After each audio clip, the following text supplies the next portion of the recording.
मित्रांनो कामते मामांच्या घरासमोर येऊन पोचलो आहे. जाऊया आपण कामते मामा आहेत का बघूया.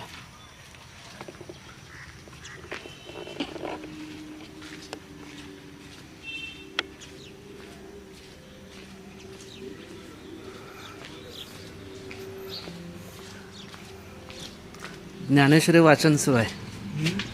ज्ञानेश्वरी वाचन सुरू आहे. काय वाचायला बघूया थांबा. काय वाचायला बघूया की कुठला अध्याय सुरू आहे काय. एक ओवी आणि ह्या सगळ्यासनी तरी वाचून दाखवूया थांबा. एक ओवी ह्या सगळ्यासनी तरी वाचून दाखवूया बघणाऱ्यासनी. 1720 ओवी वाचूया आपण. काय आहे.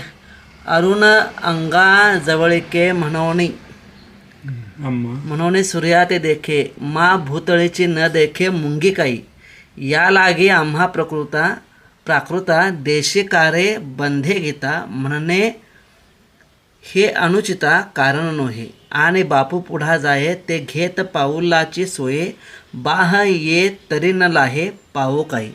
आता याचा अर्थ 1720 इथं आहे. सानिध्यामुळे अरुणच तेवढा सूर्याला पोचतो असे म्हणावे तर पृथ्वीवरील मुंगीही काय त्याला पाहत नाही. यासाठी आम्ही प्राकृत जनांनी देशी भाषेत गीता प्रबंध आणला तर ते अनुचित होय असे म्हणता येणार नाही. आणि पिता पुढे जात असून त्याच्या मागे चालत चालत असले तर ते शेवटी ते तेथेच पोचणार नाही काय असं सांगितलंय बघा. म्हणजे आम्ही ज्ञानेश्वरीचा अर्थ लिहिलं हे व्यवस्थित आहे, चांगला याला नावं ठेवू नका असं म्हटलंय त्यांनी. म्हणजे ज्ञानेश्वरांना सुद्धा लोकांनी छळले. त्याने उदाहरण देऊन सांगितलं पुत्राच्या पाठीमागे जर पिताच्या पाठीमागे जर पुत्र येत असेल तर ते कुठं जाणार. ज्या ठिकाणी पिता जाईल तिथंच जाणार.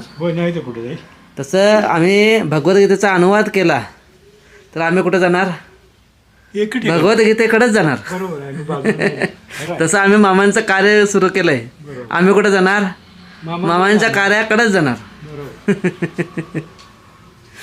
चला.